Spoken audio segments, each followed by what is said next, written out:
DYFI മഞ്ഞൾങ്ങ യൂണിറ്റിന്റെ നേതൃത്വത്തിൽ ലഹരി വിരുദ്ധ സദസ്സ് സംഘടിപ്പിച്ചു. Pattambi excise inspector Manikandan sir class എടുത്തു സംസാരിച്ചു.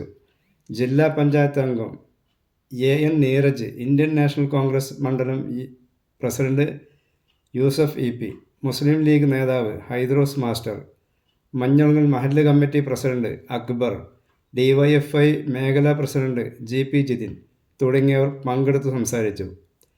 നമ്മുടെ നാട്ടിൽ വർദ്ധിച്ചു വരുന്ന ലഹരി മാഫിയ സംഘങ്ങൾക്കെതിരെ ഒറ്റക്കെട്ടായി പ്രവർത്തിക്കാൻ ജാഗ്രതാ സമിതി രൂപീകരിച്ചു. Pattambi block treasurer VT Rahul സ്വാഗതം പറഞ്ഞ യോഗത്തിൽ യൂണിറ്റ് സെക്രട്ടറി P അമീർ അധ്യക്ഷത വഹിച്ചു. ഡിവൈഎഫ്ഐ ഓങ്ങല്ലൂർ മേഖലാ കമ്മിറ്റി അംഗം സലീം നന്ദി പറഞ്ഞു.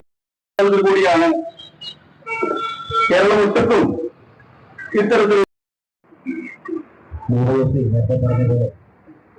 കേരളത്തിലാകെ എനിക്കെതിരെ ഒരു ജനകീയ ഉമ്മമാർ അല്ലെങ്കിൽ മാതാക്കൾ അവർക്കൊരു സൂചന ലഭിച്ചു കഴിഞ്ഞാൽ ഉടനെ ലഹരിവിരുദ്ധ പ്രതിജ്ഞ, മയക്കുമരുന്ന്, മദ്യം, പുകയില, പാൻ മസാല തുടങ്ങിയ ലഹരി പദാർത്ഥങ്ങൾ വ്യക്തികളെയും കുടുംബാംഗങ്ങളെയും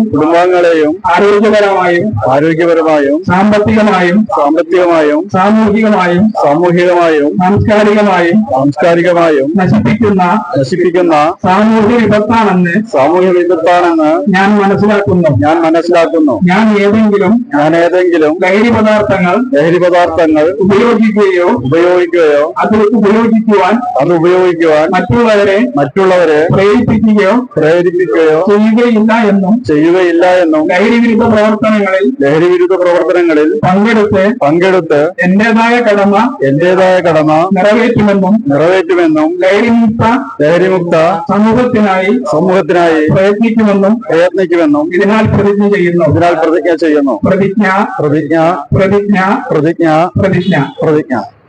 നന്ദി പറയുന്നതിന് ശരി. ലീഗ് പ്രതിനിധി ഹൈദ്രോസ് മാസ്റ്റർ, പാലക്കാട് ജില്ലാ പഞ്ചായത്ത് മെമ്പർ നീരജ്, രാഹുൽ സെക്രട്ടറി, അമ്പല കമ്മിറ്റി ഭാരവാഹികളും രക്ഷാധികാരികളുമായി കൂടിയ മുഴുവൻ ആളുകളും കമ്മിറ്റി അംഗങ്ങളുമായിട്ടുള്ള ഒരു ജാഗ്രതാ സമിതി കൂടി രൂപീകരിച്ച വിവരം ഈ പരിപാടിയിൽ അറിയിക്കാം.